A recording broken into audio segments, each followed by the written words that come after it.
think the honorable thing for our species to do is deny our programming. Stop reproducing. Walk hand in hand into extinction. One last midnight, brothers and sisters opting out of a raw deal. Do not trust any friends or family members. I repeat, do not trust friends. Oh, wow. Your voice really changed when the recording started happening. Yeah, does it sound Clint Eastwoodish?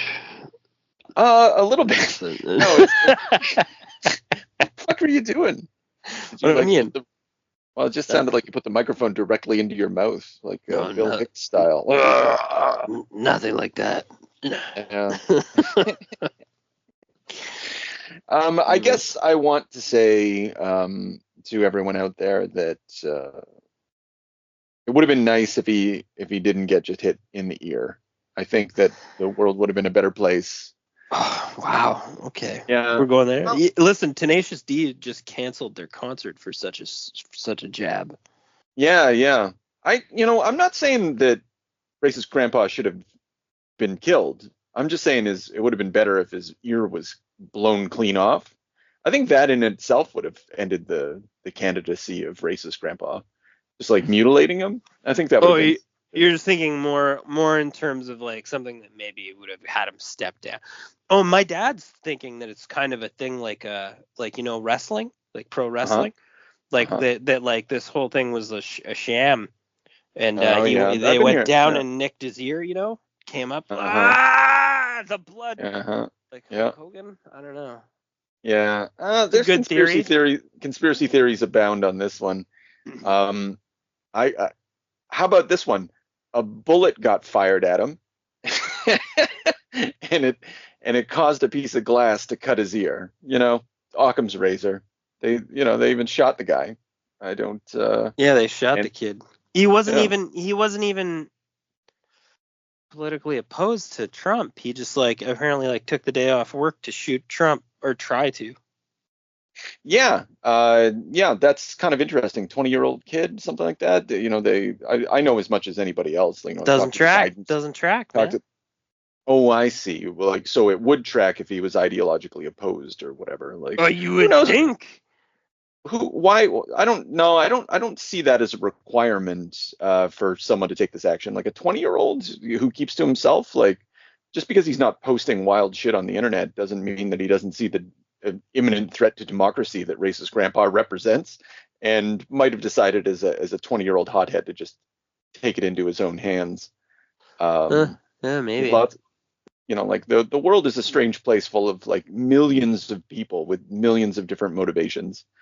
It doesn't fit into a tidy little narrative, but neither does the that Las Vegas shooter, right? Like that guy who just who brought all those guns into the hotel and just started firing down at people. There's, to my knowledge, there's no motivation that has been identified for that action.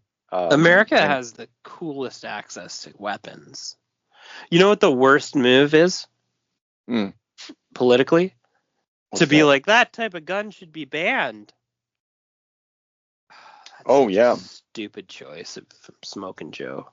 Smokin' Joe got COVID after wanting to ban that rifle that shot Donald Trump. Just take all the dumbest fucking stances in the world and then get struck by COVID. Yeah. Just anything they can do to look weak and confused, both physiologically and politically. I mean, it's the choice is made. It's quite remarkable. Anyway, I didn't. Next time we get together, I didn't. The topic, because I know Rev's gonna be a fucking pacifist about this bullshit, and he's gonna.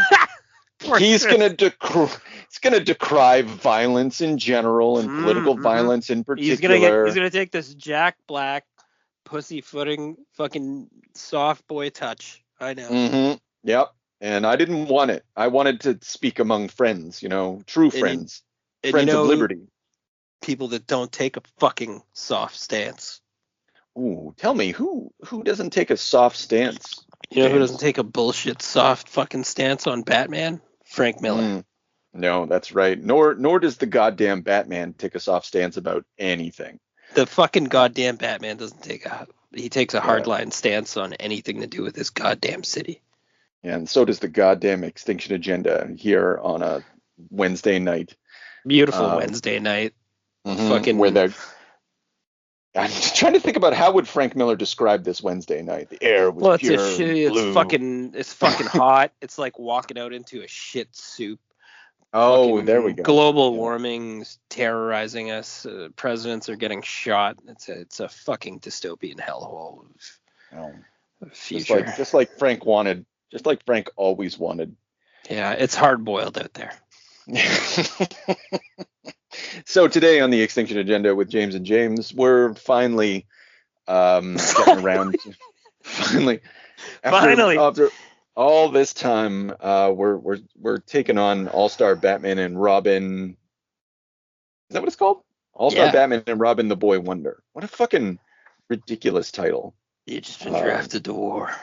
Yeah, you've been drafted to war too, audience. A war against our own fucking good taste. Yeah, I've had this baby on my bookshelf since 2008 because I have some fucking respect. Yeah. You know what? And that's fair. That's totally fair.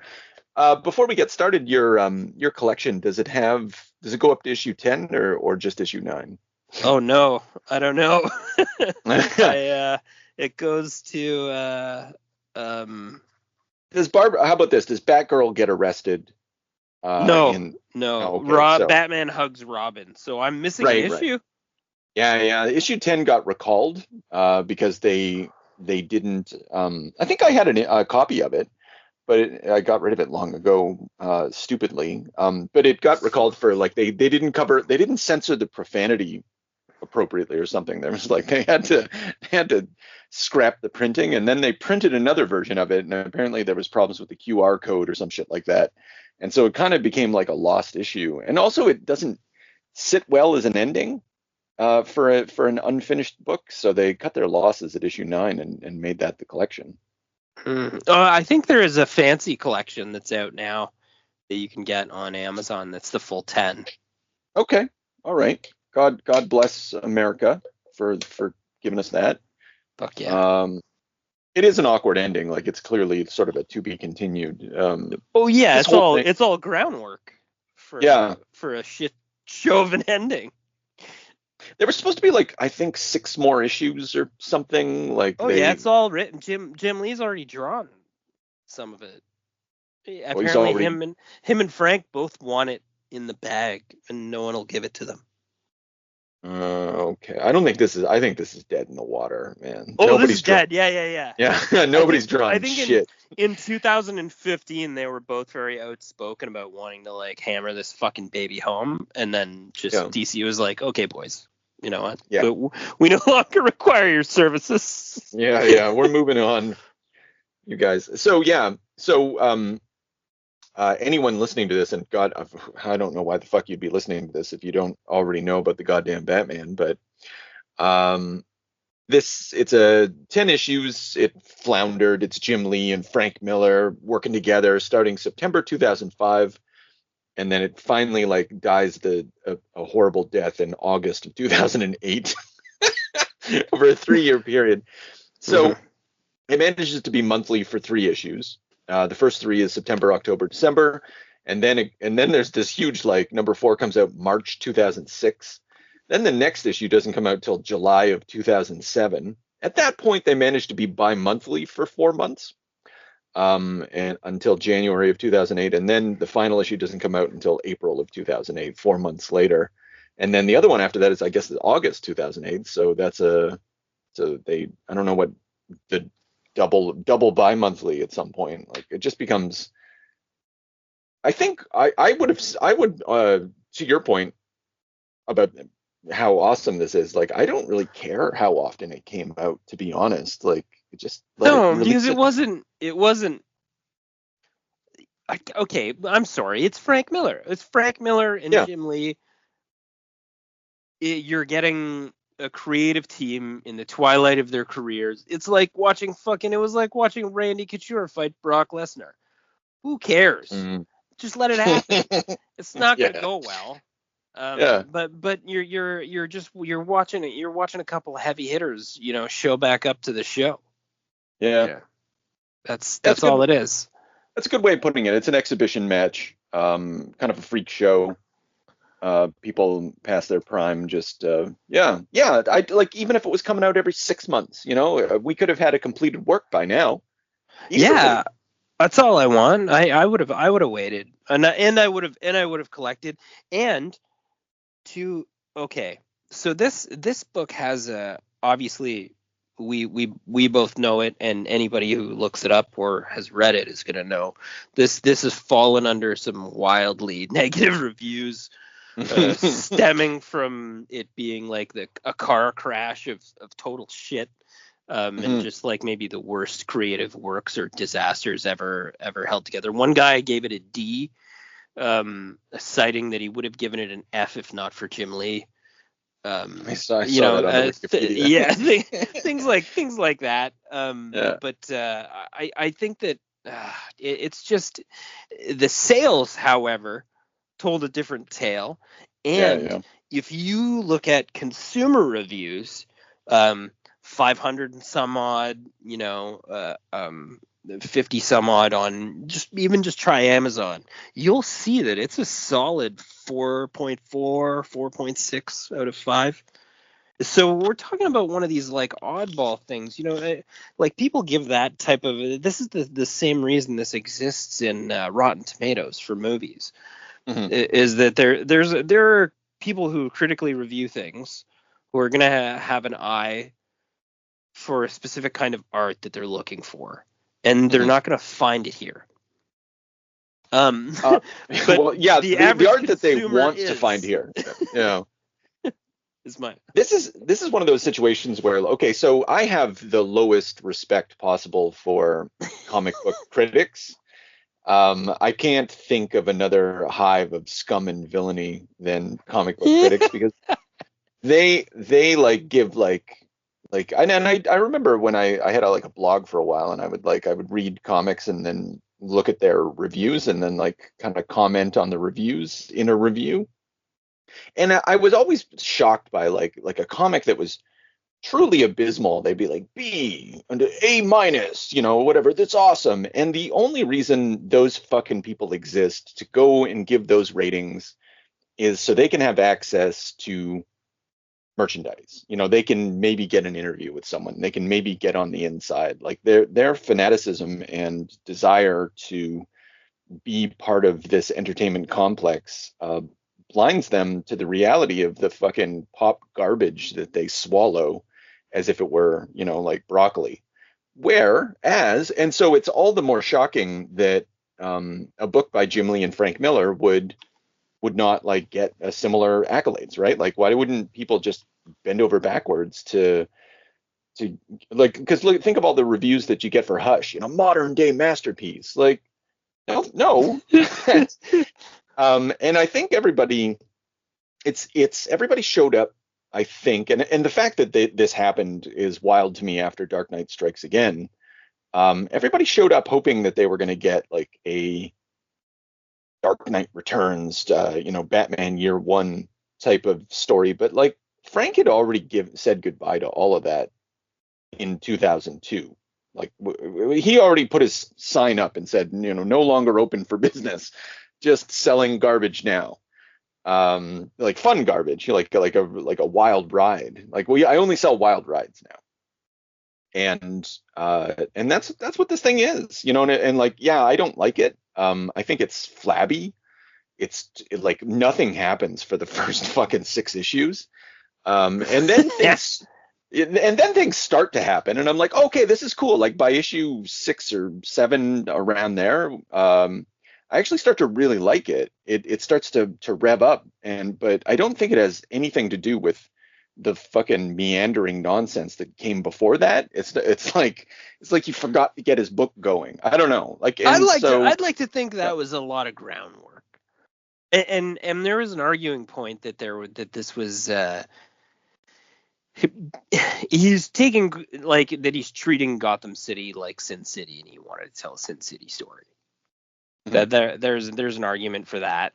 But I think Gotham City is fucking Sin City. It is, yeah. It's the original shit. Sin City. It's the shittiest fucking city with the most fucking crooked cops, the worst gangs, the worst fucking criminals. There's a reason the goddamn Batman needs to be there. Now, that's gotten such a fucking... I mean, that's been painted with such a fucking baby pink paintbrush over the years. And so, to me, so is the Batman. The Batman is more akin lately to the 1960s Batman than ever before. And that's just I know that there's an expectation. He's a kid's story. There's a characterization that's expected. But I mean, like, who cares if someone wants to go outside of that box? And it's hard too, because I know that Frank Miller is not the Frank Miller of old, and that's going to be your reviewer's arguing point too. He's going to say, like, "Ooh, this is not the man that made Daredevil." It's not. It's probably an old drunk. Yeah. Which is fine. His millionaire penciler collaborator. Go on. Sorry, I'm just going to say this too. Namor /1 just came out. Okay, I'm curious about where you're going with this. Jason Aaron wrote it, 8.6 out of 10. I can tell you that it's a cock-sucking drivel show. I don't have to read it. I don't have to read it. I don't. And I mean, like, so why am I going to dump on this book? This is fun. Yeah. Sorry, rewind. Anyway. Jason Aaron's doing a Namor book? Yeah, apparently. That's fucking. I missed the boat. Okay, you know what? Let's take that to task. Let's see if I'm wrong. No, you're right.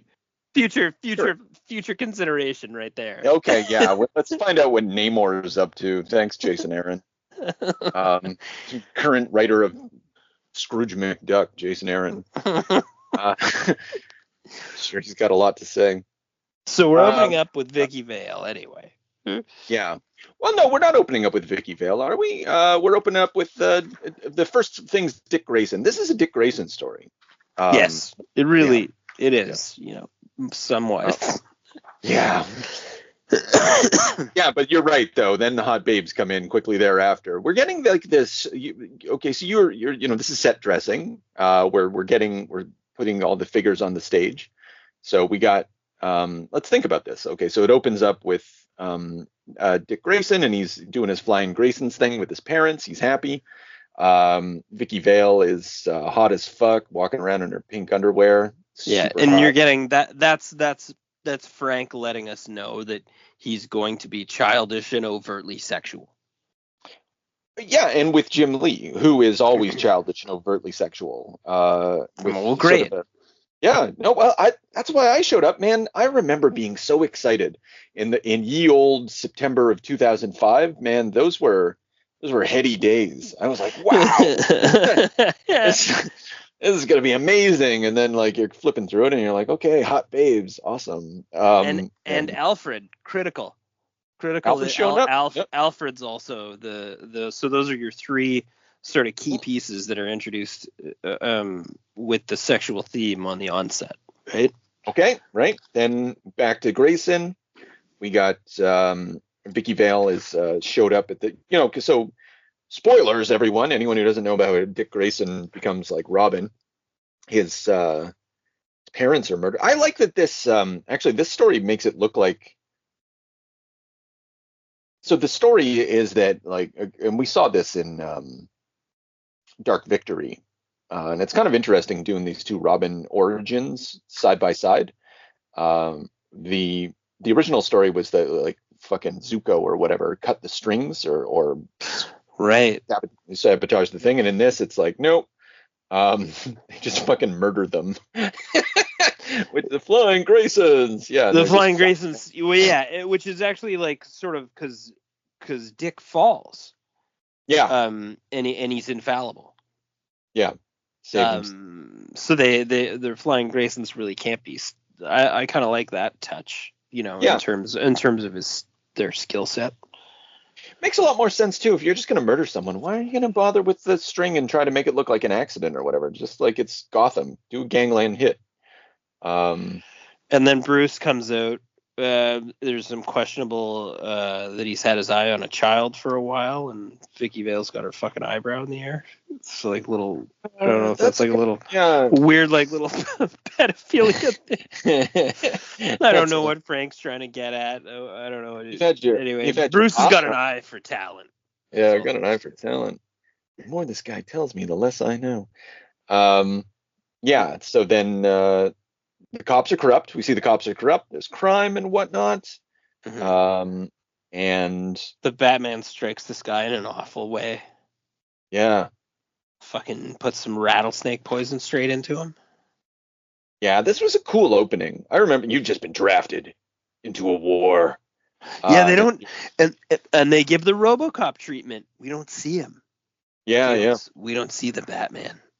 Yeah, until the very end, and that's cool. That's a good way of like. I know it's a classic way of doing it, but it's not done cheaply, which was my complaint with Hush, where like there was all that. Oh my goodness, something cool is happening, and like, is it Batman? Is it Batman? And you're like, yeah, it's Batman. And then here, Frank knows what to do. I would love to see the scripts on this actually. Because yeah, the first thing that shows up is actual fucking bats swallowing these cops. Ah! And then he drives the fucking Batmobile through a police car, and we're off to the races. Or we think we are. What actually we're on is for the next 5 issues or 4 issues or whatever, like just constant narration and flying around in a car and like people like talking to themselves in the background. And Yeah. I guess he does that to start setting up Black Canary and Barbara Gordon as Batgirl and stuff. And like, I just don't. I think the missing end to this story is critical. Yeah, it's a big deal. It's a big body. It's a 12 issue work that clearly like we didn't circle back around to the Joker, who is just getting flushed out as the problem here. Yeah, I think they would have like that. I guess ultimately if they say that 6 issues more would have been produced, that would have been an 18 issue work. But like, I'm skeptical that 18 issues would have been sufficient to wrap this thing off. I mean, just given how, like, I've used the word flabby, I'm going to continue to use the word flabby. Like, this is not a tight work. And I just can't see 6 more issues wrapping this up because we barely got to know anyone. Ironically, given how much Alfred, how'd you like the Alfred? There was okay. Yeah, I'm glad you brought that up. I do like the Alfred, and we get a new wrinkle on Batman's origin. Like we've seen it a billion times, where we get a different type of Bruce Wayne in this story. That like young Frank Miller Bruce Wayne.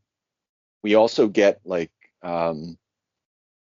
another moment tacked on to the murder scene, like that vignette with the parents laying on the ground and little Bruce or whatever. And Alfred's like, I forget what it fucking was, but basically like, she looked into his eyes. She didn't understand him. She never understood him until that night. And she looked in his eyes and she saw him become a demon.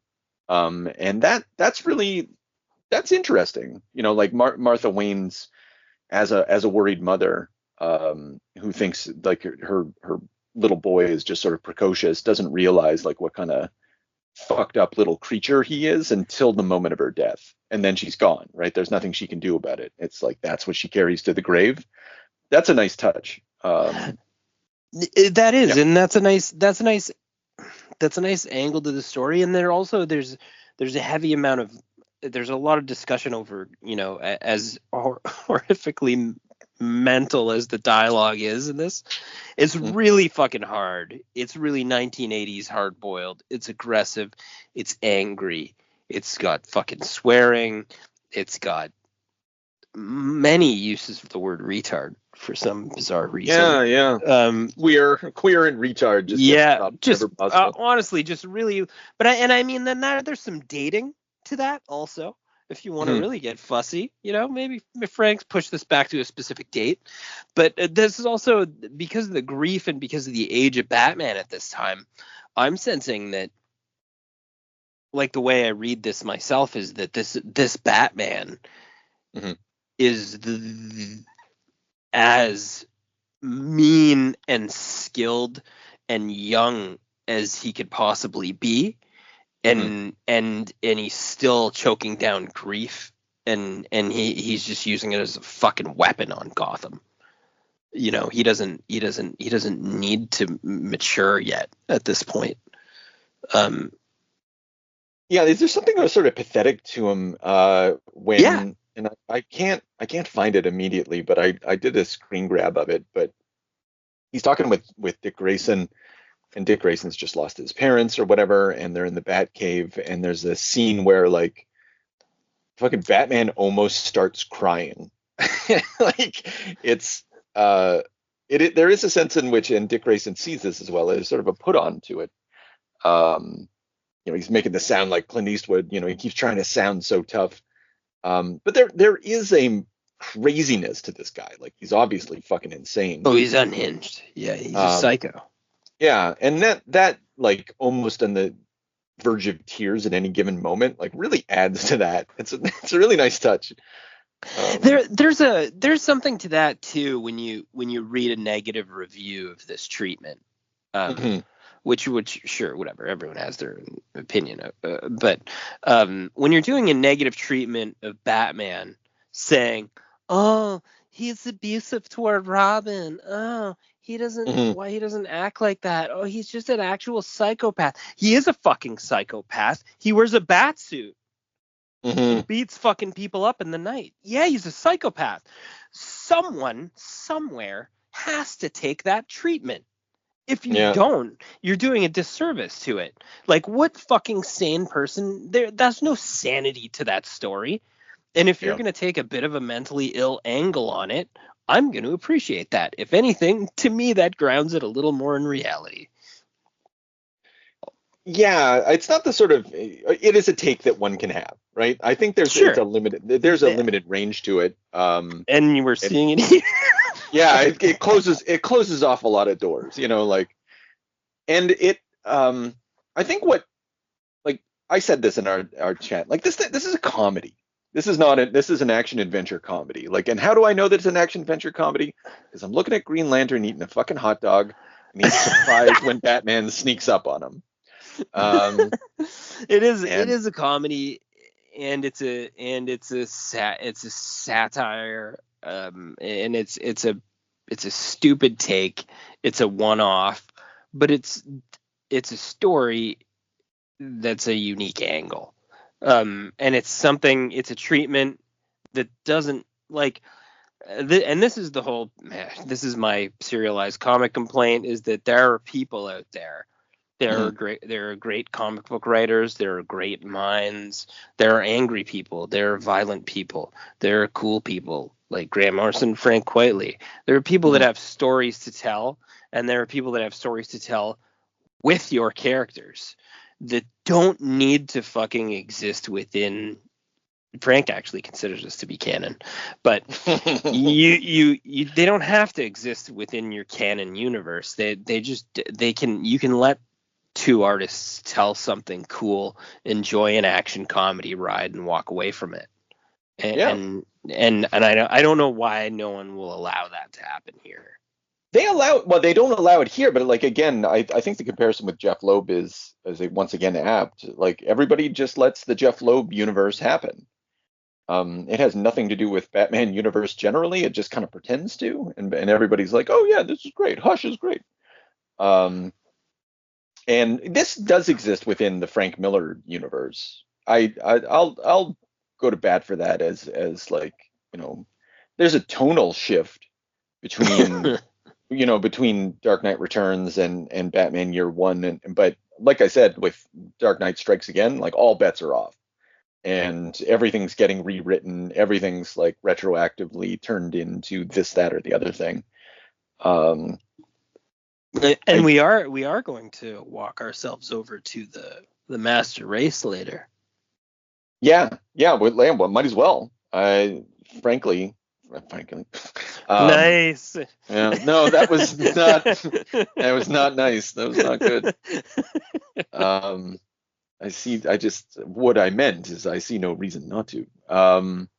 Because we even get like the Joker with like the Dark Knight Strikes Again feminazi like swastika breasted woman. Like there's all these. I know one panel of it too, and you're like, oh man, what is going on? Yeah. Okay, let's talk about Jim Lee and this comic. Okay. Because I don't like a lot of the action in this. I think that Jim Lee as pinup artist is really like definitely on display.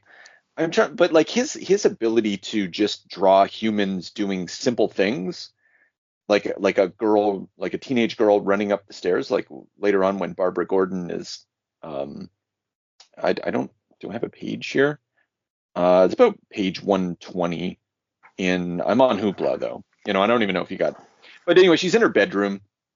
She's putting on. Yeah, I know the scene. I know the image of. No. Okay, no, it's teenage that, Barbara. Yeah, 3 hours ago. So she's just showing up home, right? And she's running up the stairs. Huff, huff, huff.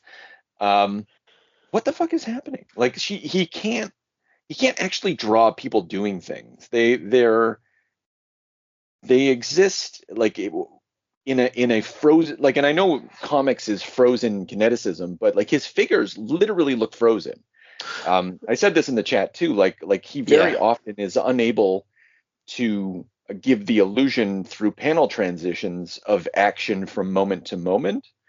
It's just like it's not incompetent, but like something's missing. And I like the panel. Is it the use of panels? I don't know. There's choices here, and it might just be the collaboration with Frank. Maybe Frank's picking images that Jim just can't lay down, and that wouldn't surprise me. That is, I think, honestly, what's happening. And you usually hear your staunch Jim Lee butt kisser. But yeah, no, I'm through the Black Canary stuff with that, which actually is great coloring in the bar scene, kind of smoky bar scene. Very cool. Black Canary. Oh my God, looking amazing. Great. It's a big that's like her sort of breakout in this. But like even when you flip to the guys having a conversation, one guy's whispering in her ear, two guys are doing a fist bump, one guy's doing a shot, they're putting their shot glasses down. Like I understand what's happening, but there's no movement. There's no movement in any of the panels. It's just like flat static images. Action blowouts turn out very cool. Like if there's a kick thrown or a punch thrown or someone's face is getting smashed, that actually turns out really nice. But anything in between is dead static. And to me, I saw that through the whole book. And it does feel like that Frank's writing has like a panel to panel movement to it that Jim wasn't able to deliver on, to me. And there are scenes that he did deliver it on. Single frame, like guy getting thrown out the fucking window. Awesome. I mean, when he calls them sweet chunks or whatever, and like her taking off on a Harley, great. Any of the driving sequences, great. So like it's Jim Lee, right? We're still getting quality here, but this is the pinup quality element that I'm talking to though, because like those two images that you just cited are full page images. Yeah, when he gets a full page image, but then like even like Clark coming home, walking into the kitchen, seeing that there's a kid that's been bat-napped on his fucking milk carton, squeezing the milk carton, grifting around to the other end of the room, picking a newspaper up and bat-napped and hitting it with his heat vision and going, damn, there's no movement. That's a great opportunity for a lot of kinetic natural movement, and you don't see it. I think, it needs to be one page rather than two. Like the people talk about widescreen comics. Careful what you wish for, right? Because like you might end up with this. Because how many full page spreads do we get? Like, so in this issue alone, we get like a 2-page spread. We get the Bat there is that Cave. one, yeah, like okay, but this okay, so the Black Canary one, I'm counting 1 full page, 2 basically, I'll say 2. Then we get like a big dose of panels, but it's just like people sexually harassing Black Canary. So just watch that happen, and her fuse is slowly going down. But like, I don't feel there's no emotion in any of these figures. Like Black Canary, she's always just looks like a hot babe, right? And the only thing we know about her getting angry is her language and this cartoon fuse that's going down. Yeah, the cartoon fuse is the only indicator I get that anything's going to happen at all. Because there's no expression. There's no expression on her face other than she's smoking hot. There's no anger. There's no increased tension in her eyes. Like, there's nothing. So there's 8 full-page spreads and 2 2-page spreads in a 22-page comic. And I think that's what really pissed everybody off, is because you would wait for 6 months. You'd wait from December 2005 to March 2006, and you'd get this. And you're like, what? What? You guys, you have no respect for your audience. Zero. Because you shell down the money, and then you that's it, right? It's done in like less than 2 minutes. And then you're left wondering, like, what the fuck did I just read? This is better as a collected thing. Like, I will admit to that. But I'm also like, I am stung by the original. Like, I bought all these issues as they came out. I had all these, and I hated every minute of it. And I got rid of them at a certain point because I was like, fuck you, Frank.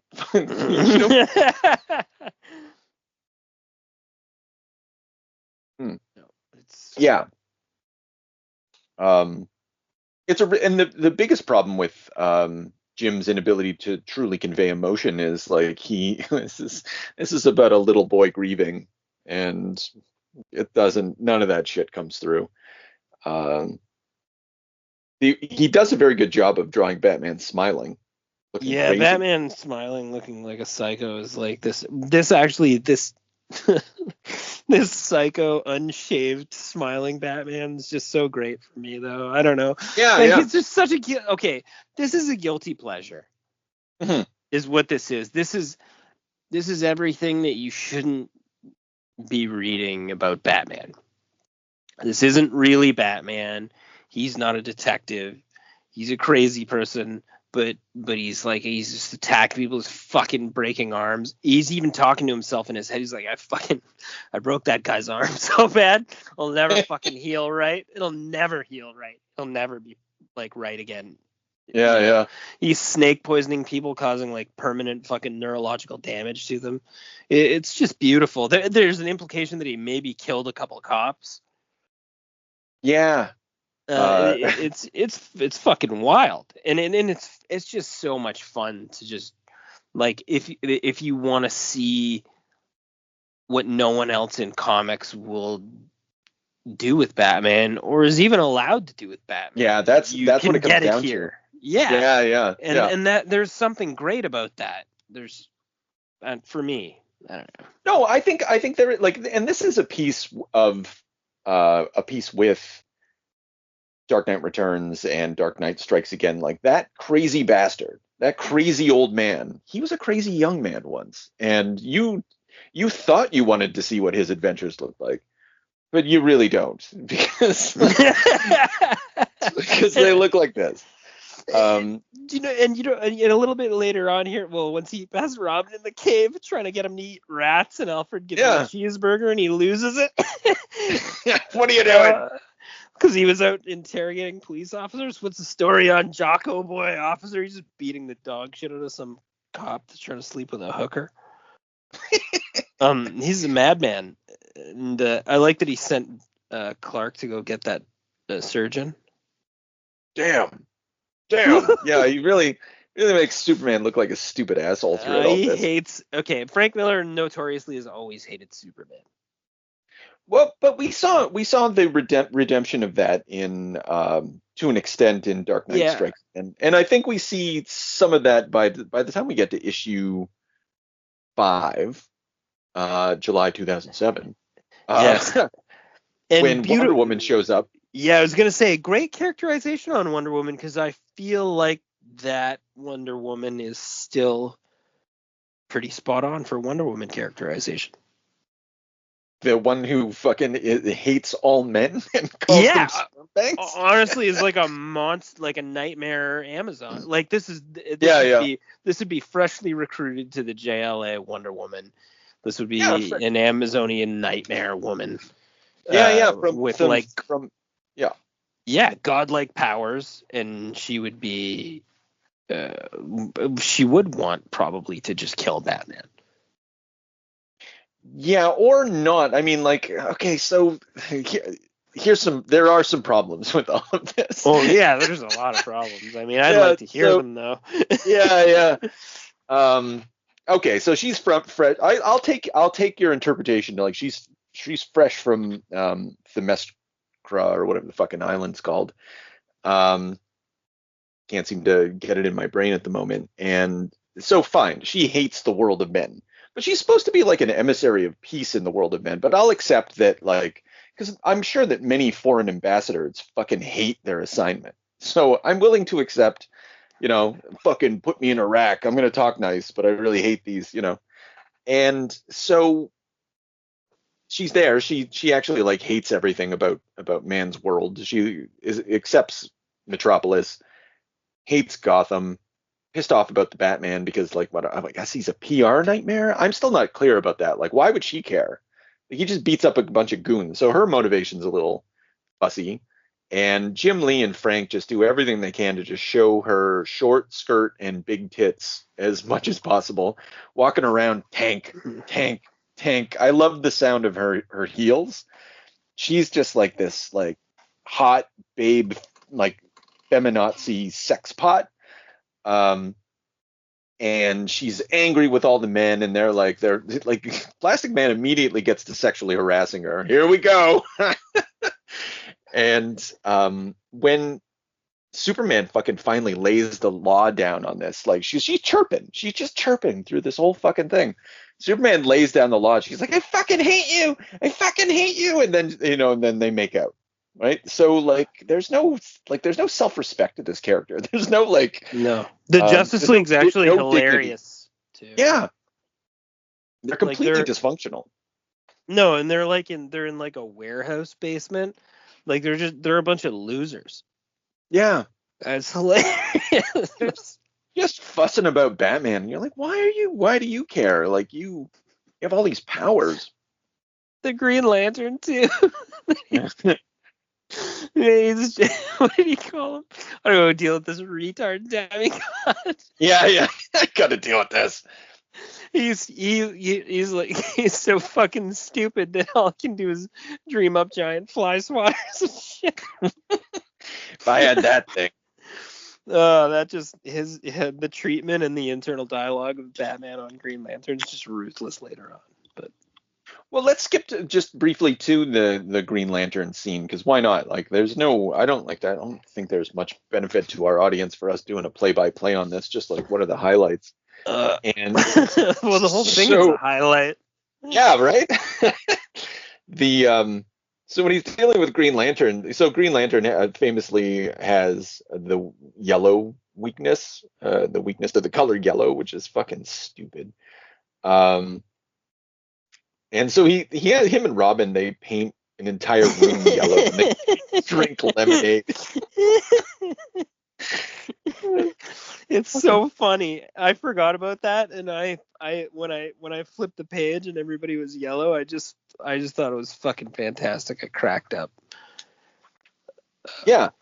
I'll see you later. Show up, and then it's right away. They even show like a flashback to him like painting it. Robin did a great job. Yeah, he's finished an hour early. Yeah. So good.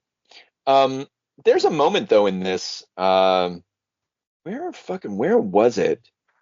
There was this weird little nod to, so one of the first comic books, like an early newspaper comic book in like an important sort of, I don't know about the history well enough, but Dick Grayson's reading a newspaper in the background during all of this, and he's reading the comics section, and there's a little scene. Yeah, he's clearly reading, like, there's this little Asian kid, which was called was the yellow kid or whatever. Like, there was not enough paint, not enough colors in newspaper comics. You had a limited range, and so, like, they had yellow, and so they had this little Asian boy, and it was like the yellow kid or something like that. And it's like an early newspaper comic strip. It's a moment in history, and Frank goes out of his way to make a reference to that in this scene.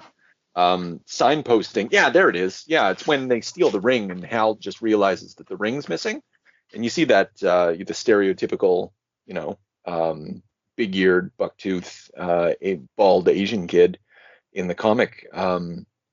And it, like, it's like we saw with Dark Knight Strikes Again. He's deliberately pointing to the cartoonishness of what he's doing. And I think the cartoonishness of this series is not served well at all by Jim Lee's art. It's such a grinding contrast between, like, what Frank is trying to do at this stage in his career, that ultra cartoony weirdo art, and Jim Lee's, at this point, retro Neil Adams naturalistic X-Men era, like superhero comics. Right. It doesn't fit. So in this scene could have been so. What it ends up doing, though, is just making all of this look as ridiculous as possible. Like, when Green Lantern's, like, just trying to puzzle his way through this, like, whether or not Dick Grayson is actually Robin. Don't try to confuse me. Yeah. They're making fun of him, like is he like Channing Tatum or something? Like, yeah, he's a dolt. Yeah, like you said, it is a comedy. It's an action comedy. It's madness. It's everything you weren't allowed to do. You could think that maybe some scenarios would play out like this, or that characters are stupid, but it's never really, like, put through right onto the DC page for you until this. Yeah, when, like, but the cartoonishness is then broken up by the fact that Robin, like, busts the fucking trachea of Green Lantern. Oh yeah, that's actually an anxious horror scene. Yeah. He's like, herk, herk, herk, just trying to get, like, breath, and they have to do a back alley tracheotomy on him. Yeah. And so we got to remember, like, in getting back to the fact that this thing is part of the Frank Miller canon, like, what did we find out in Dark Knight Strikes Again is that Dick Grayson, he flakes out, right? Batman fires him or whatever, and Dick Grayson goes on to be, like, that murder guy working for Lex Luthor. Like, this is kind of the story of, like, this is the origin story of a villain that didn't get finished, and a failure on it's about Batman's failure to actually. It's kind of the Jason Todd story, but with Dick Grayson, which, like, I have troubles getting behind that. I would have, of course, I would have read it, and I would have, like, accepted its existence, because, like, at the end of the day, I don't own all this intellectual property, and I don't give a fuck. But it's not a choice I would have made. But that's more or less what's I think at play in all of this. Yeah, I think I did pick that up. Like Batman's verbatim talking about how he's failed to, like, basically, like, intercept this kid's grief and, like, deal with it properly. Like, he's trying to build him up to basically sort of join him in this war, but he's not. He's like force feeding it to him at too much of a rapid pace. Yeah. For reasons that I'm still not quite sure the reason for, other than Batman's insane. Which is fair, like, that's nobody's making sense in this, in a way that makes sense. You really accept it. I know that sounds stupid, but really, like, only a few pages of Joker. I don't know what your take on this was. I really like the Joker treatment in this. I think it was ahead of its time. I think it's very. It feels like a lot like the Joaquin Phoenix sort of art house take on Joker that we're getting now. Yeah, I suppose so. I'm hesitant to use the word ahead of its time, but it's a maybe thing that yeah. perfectly in its time at 2008. Yeah, I think it's okay. So what is it? It's sold by the lettering. The lettering does a good job of selling it, and it's more like the Joker as like a Yakuza or something. There's nothing playful. He's not smiling at all. Like he's. I think this kind of Joker is required because the Batman is the Joker, frankly, in this story. Like he's ha ha ha ha ha, like literally cackling throughout all of this. And so the Joker is dour and dark and serial killer-esque.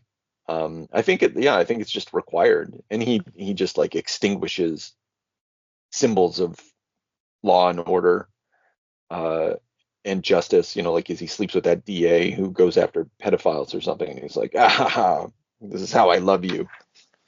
Yeah. And it's dark and it's tonal and it's out of place in the book, to be honest. Yeah. And then the Nazi boob lady. Yeah, I would have liked to. That you were waiting for, but yeah. So this menace in the background, like it's sufficiently like as far as a depiction of the Joker goes, yeah, it's sufficiently menacing in the way that it ought to be. Like Batman, for all of his efficiency, and like I would have liked to have seen this creature unleashed, like properly unleashed in Frank Miller fashion, would have been excellent. Super sad that opportunity's lost. I know we get lots of snippets of that stuff later, but I'd love a special edition of this where you could at least just give me the scripts for the rest of it. Yeah, or the treatment or whatever, just whatever. Fucking throw us some bones, Frank. What was your plan here? Give us the final. Maybe there's some interviews out there that'll tell you, but maybe not. Yeah, and then there was the sex scene, which I don't think we really went over. That was a highlight. Oh yeah, we got the masks on. I think about that all the time. He burned where he burned a bunch of crooks alive. Like some of those guys are maybe dead. If they're not dead, then they've got third-degree burns, and their life is ruined forever. Yeah, because Batman curb stomped them, was shattering all their jaws while they were burning alive. Yeah, not even able to put out the bleach fire that he set them on. Crunch. Yeah, very nice. And they just blur it to like cover up the fact that Jim Lee can't draw like someone's jaw being exploded. It's not that he can't. He's just so. It's like his entire existence is bound by the comics code. It is. Yeah. It completely and utterly is. Like even though they were rebels so called against the comics code and the establishment, like at the end of the day though, like this is it's like, I mean, I love Jim. You're right. I'm a ball washer for Jim, but yeah, I mean, he's establishment through and through. There's no rebel in him whatsoever. Like I think kind of the patheticness of it is like how he flirts with being a rebel. I'm going to work with Frank Miller and it's going to be hard. It's going to be hard boiled. And then this comes out. Like, okay, guys, just, you can literally do anything you want and it's going to sell gangbusters. And frankly, like, honestly, like the wilder this sold you guys like 300,000. This sold like 300,000 copies. If they would have just let them, they could have sold 1 million. They could have, if someone just let these guys loose, it would have been on CNN. It would have been this. It would have been that. And Warner Brothers, of course, would have been like, oh, it's a product. It's Batman.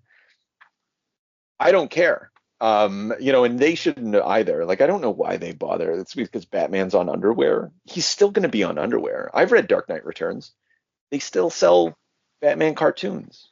Like you can do both. We watched the cartoon, dude. We watched the cartoon from the 90s in that seedy hotel that I stayed at.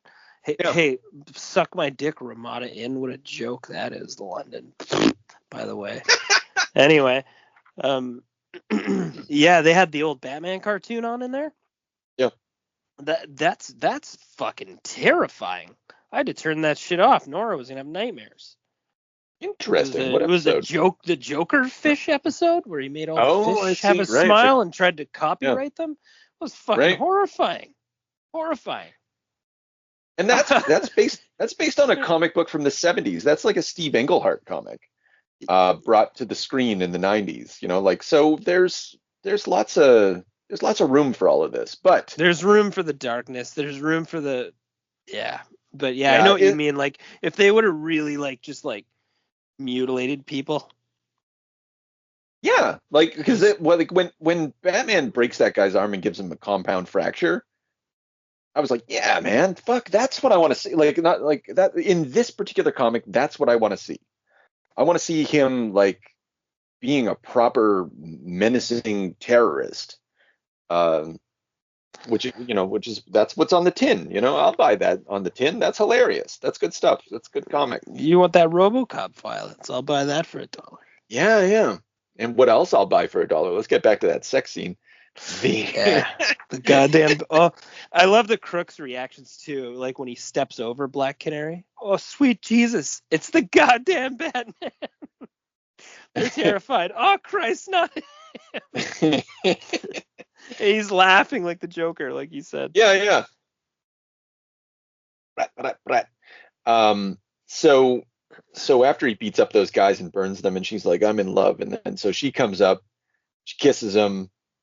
Tongue's a little sandy. She's a smoker. Cigars. Haven't kissed a smoker in weeks. I like that.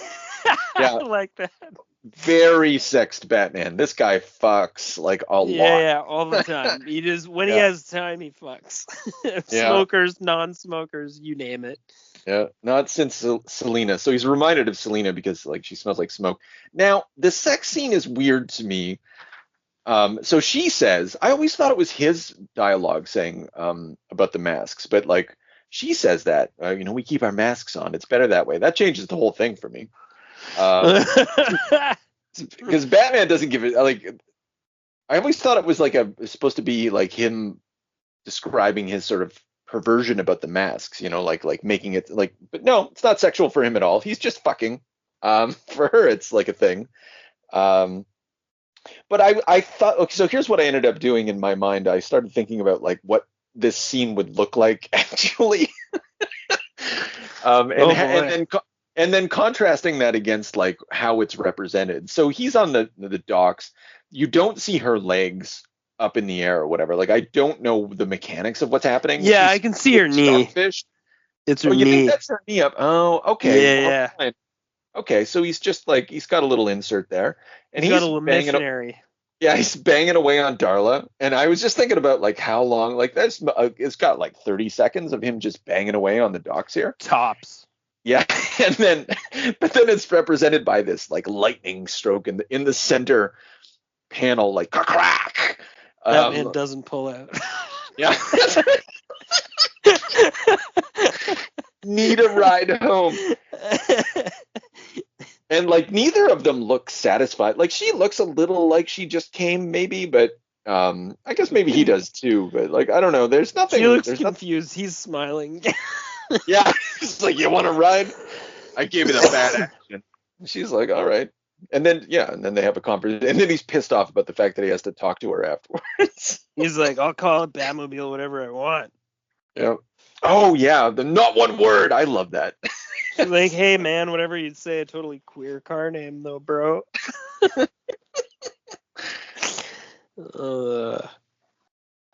Yeah, nice touch, man. Like again, like there's so much about this book that is both immediately forgettable and also like completely lifetime memory. Yeah, indelible in the hippocampus, they might say. Got stuck in there.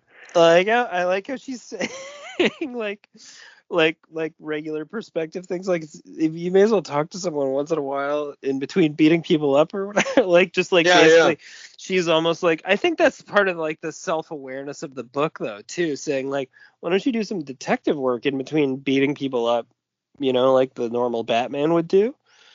Well, he's like, I'm doing fine, you talk too damn much, shut the hell up. Yeah, and he's like there's part of him who wants to beat her. It's just for like talking, just what I need tough love from some crazy Irish chick. He's fucking pushing her luck, nuts to that.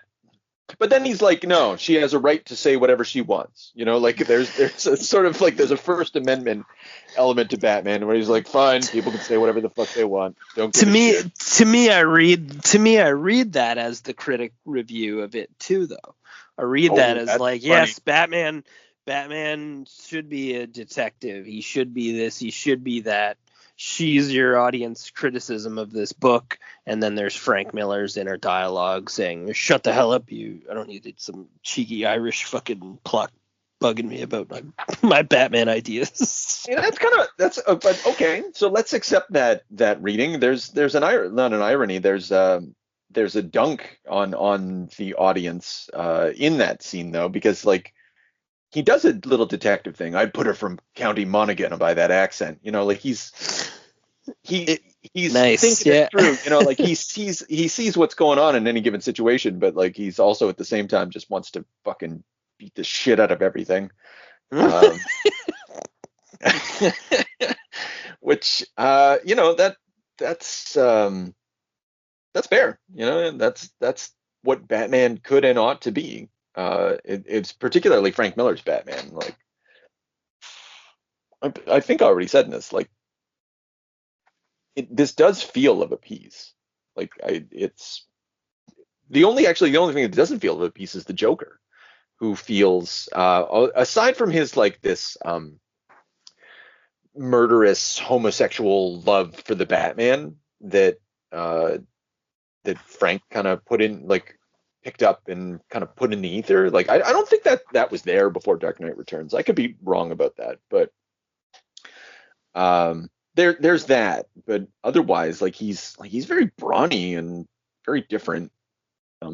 Yeah, that's the rip. There are a lot of rip-offs here because we don't get the vision, and in the past we've always gotten the full Frank Miller vision. Yeah. No matter what, no matter how bad it is, no matter how long it took, no matter how bad the fucking art is, we always got the full load. Yeah. This I feel like honestly is disrespected Frank. I don't know if they had a bad reaction to the language or the critics or whatever. Somebody freaked the fuck out and walked away from this at editorial or whatever the fuck happened. But honestly, it's disrespectful. Well, I'm not going to get behind the words disrespectful, but I am going to say that it's a shame. It is a shame because you're right, and like also I'm hesitant to talk about Frank Miller's load, but I will. Usually he unloads all over us, and we're like. Sometimes we're like in porno where we really enjoy it, and then the other times it's just like where we're just kind of wet and gross. And like almost like the Batman section. Krakow! Oh my god, what just happened?